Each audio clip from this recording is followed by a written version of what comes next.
This week's episode of Durarara was without a doubt the best episode of this season. There were a ton of great action sequences, Mikado ended up being a badass, and the episode ended with a great cliffhanger, which is going to leave you begging for the next season, and we're not going to see that for a couple of months, but I think that's a good thing, because we need to try and absorb this season right here, which to me wasn't really the most exciting thing in the world. It basically was just more Durarara, but this episode right here definitely played to the strengths of the series, just through all the ridiculous events that were going down. Let's just talk about some of the highlights. First, there is Shizuo, easily one of the coolest characters from the show. I think next to Celty, definitely the standout character from the series, and in this week's episode, he leaves quite an impression, because not only does he make a nice flashy entrance with a big motorbike over his shoulder, but he ends up getting into a battle with Verona and Sloane, where he is literally kicking a van constantly down an alleyway, trying to have it ram into their vehicle while dodging their bullets and trying to dodge all of their attacks and trying to save Akane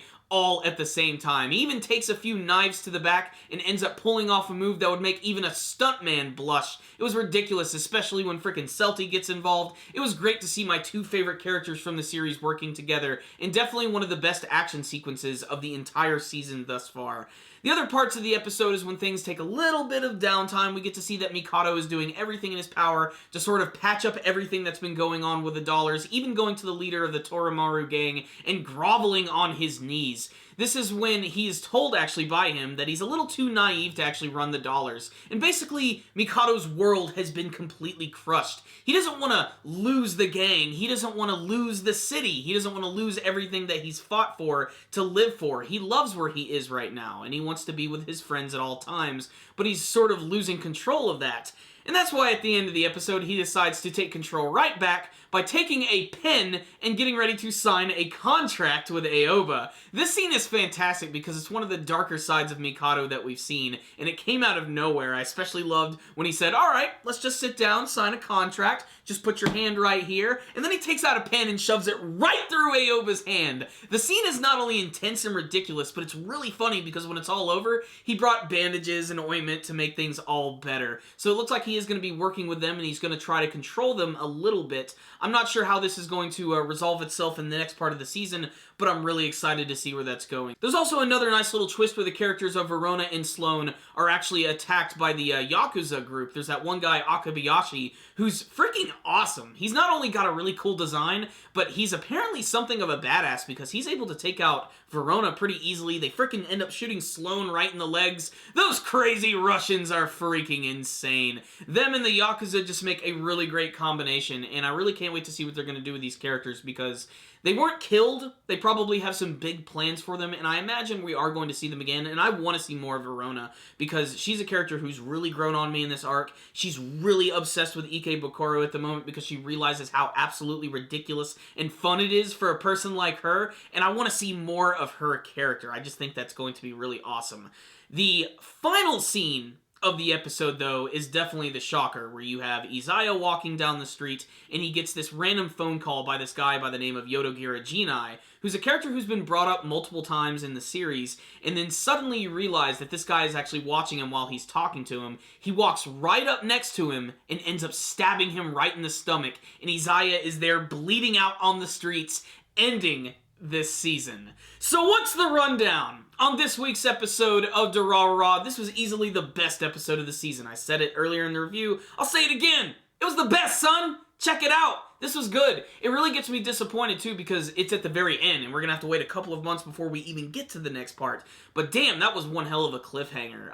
My biggest complaint with the season, though, still, is that it's still basically just more of the same. There were a few new characters that they introduced, but a lot of the times, it just sort of felt like I was just watching the same thing as the first season. But the last couple of episodes, things really started to pick up, especially when this whole gang battle was getting ready to start. I thought that was pretty awesome. This week's episode was also just action-packed, so if you really like that stuff, you're really going to like it. And if you like some Henri fan service, you're definitely gonna get that. No complaints from me. Aside from all the action scenes, my favorite scenes this week were definitely the scene with Mikado and the pen, and of course the final scene with Izaya. That's a real wild card scene and is really going to shake things up when the next part of the season begins. I really can't wait to see where that's going.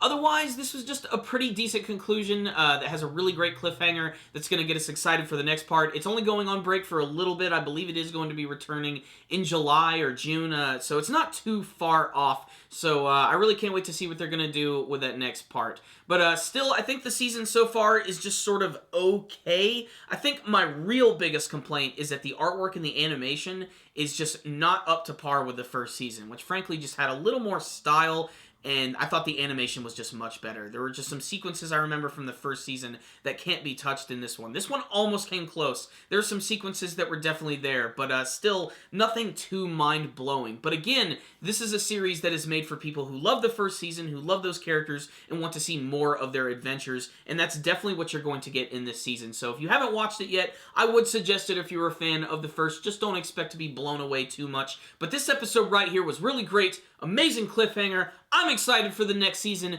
This week's episode gets a 4 out of 5 from me. I hope you guys like this. If you guys want to check out my other previous reviews of the second season of Durarara, there will be a playlist on our channel. This is the very first time that I've actually reviewed Durarara, and I'm not going to lie, it's probably been the least successful reviews that I've ever done. I mean, these things barely even reach 500 views, and I mean, we have 17,000 subscribers. So, for all of those who have actually, tuned in and checked out these reviews, thank you so much. We really do appreciate it.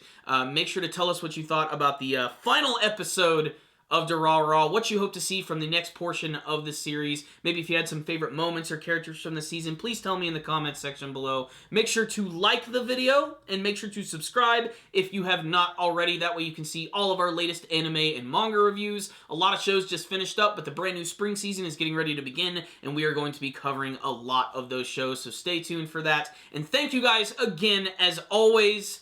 Stay dandy, baby.